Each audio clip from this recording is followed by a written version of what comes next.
Hey, my can crusher autoloader is complete, and I have some scraps. This was originally the bathroom cabinet plywood. Now I'm going to make a cabinet, maybe a gun rack for the camper.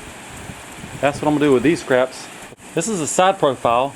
I'm going to have it cut out here where it'll hold 2 rifles. And the bottom I can put canned goods or ammo, or there'll be a little shelf on the bottom. Miscellaneous shelf.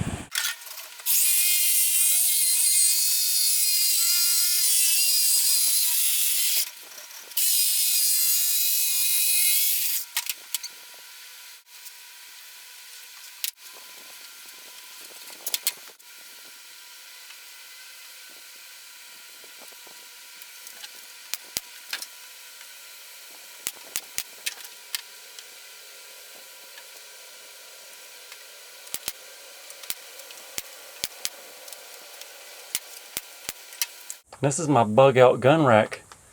It holds 2 rifles. I've got my pistol in there. You can put the clips in there. You can put the ammo in there. You can put some canned goods. You can put whatever you want to. All your little bug out supplies can go in there. Up next, I'm going to put a little poly on the gun rack. And that baby has been polyed. When it dries, we'll go mount it in the camper. Get this job done. Mount this rack up front. Right here on those 2 metal studs. So that'll be the gun rack. And I've got a table behind the bunk bed. I think I'll take that table off and put it on those same 2 studs. You got a table right below the shelving unit. Okay, inside the homemade camper, I have moved this table. This table was back behind the bed. And I moved it out here into the open. When I mounted it behind the bed, that's before the bed came along. And it folds neatly right next to the wall, out of the way when you're not using it. When you're using it, pull it up. It's a good strong table. Then right above the table, I've got my gun rack. It holds 2, I got a rifle, I've got a shotgun. I've also got a pistol, ammo, knives, clips, your wallet, matches. It's a good catch-all when you're camping. Things tend to get lost easy. And here, if I put it in there, it should stay. I've also built a shelf in the back. I'll show you it right above the bed. Same purpose, but it does not hold guns. Back in the back of the camper, above the master bed, I've got a dimmer switch. I've got this sconce, and I've put in this shelf. This is an old fat ladder board. It's a great place when you lay down if you want to keep your, let's say, flashlight. It's got a ledge to keep things from rolling off. Flashlight, water bottle, your wallet, knife, keys. If you want to put your electronics, you can put your tablet, your cell phone, your camera. And right below it's got this charging port if you want to charge your electronics. Very nice shelf. I can take my Surface, put it up there on that shelf. Sitting in the bed, that looks like a big screen. By the way, that's the camper, one of my camper videos. Now this gun rack, if you're not going hunting or if you're not bugging out, it's a good place to hang your luggage. All your backpacks up off the floor. Leaves more floor space. You want to do a little fishing, this rack would be a great place to keep your rod and reels. I've got an extra rod, some line, some hooks, some sinkers, some floats. Got the paddle in the corner. It's a real multi-purpose shelf.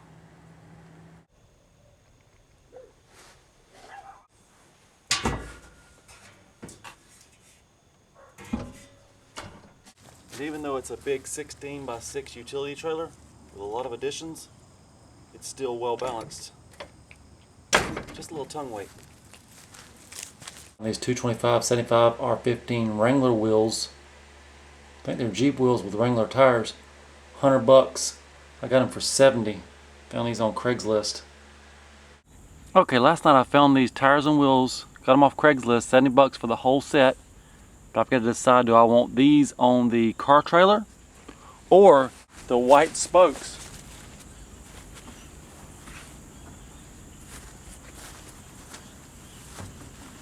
I'm thinking these look good on the camper, but the Jeep wheels would give it a little more clearance, give it a little more of a off-road look. Okay, so the Jeep wheel is on, it fits. The only catch is this center cap will not clear the hub, and I've got to use these spacers. But I've already got the spacers. I think I like that look. I got the stock looking wheels off and I've got the Jeep wheels on. I kind of like that look. So it's this or the white spokes. Leave me a comment and tell me what you think. Jeep wheels or white spokes? Oh, and that stock wheel, I may cut that up and make a fire pit. I've been wanting to do a fire pit. And here is a daytime look at the Jeep wheels on the camper and the white spokes on the car trailer. I think I'll leave them like this for a while. I found this set of hooks in a trash can. Looks good to me. I thought perfect for the camper. I brought it out here and that screw lines up right on studs. I've already pre-drilled some holes. I'm going to mount that baby right here. Hang on. Okay, my set of hooks has been mounted. Let's test drive them. Works good. Camper update. I just found this window. It's an exact match to the size of the original window. Now this one is vinyl, this is aluminum, but as far as sizes go, it's a match. I may have to put this window in possibly somewhere on this side. You know, cross ventilation and more lighting. I'll let you know. So I built this camper probably 6 years ago, and I've never really washed it. The red don't seem to matter. The white shows up a little bit of dirt, and that white trimmer on the top is now brown, black. I'm gonna see if I can get a little bleach, scrub it up a little bit, you know, make it more presentable. I also want to take you for a tour on the top.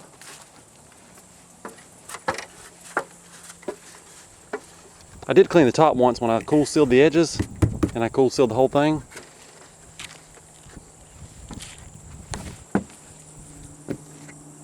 Just good and strong. It's not going anywhere. Maybe I should put a picnic table up here. It'd be different. The camper is almost the same size as the tiny house, the future tiny house. That's 16 by 8. This is 16 by 6.5-ish.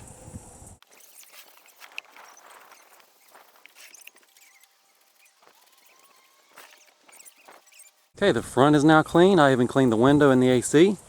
The door is back to being white. The trim looks good as new. If we go all the way around to the back,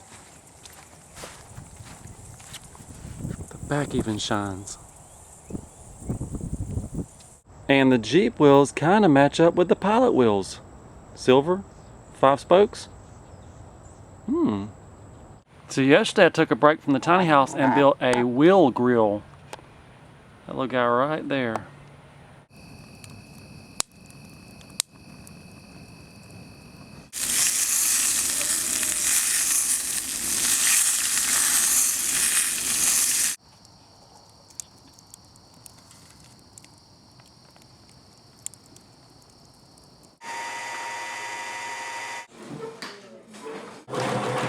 This is going to be my privacy curtain for the camper with red accent thread to match the camper.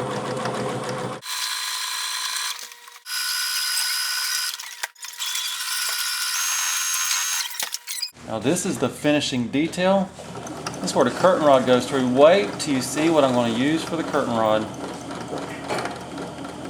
You're going to say, genius.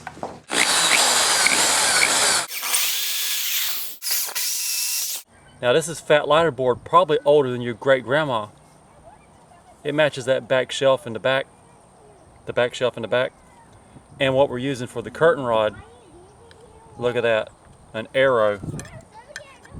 We're gonna mount this right there above the window, put our curtain on it.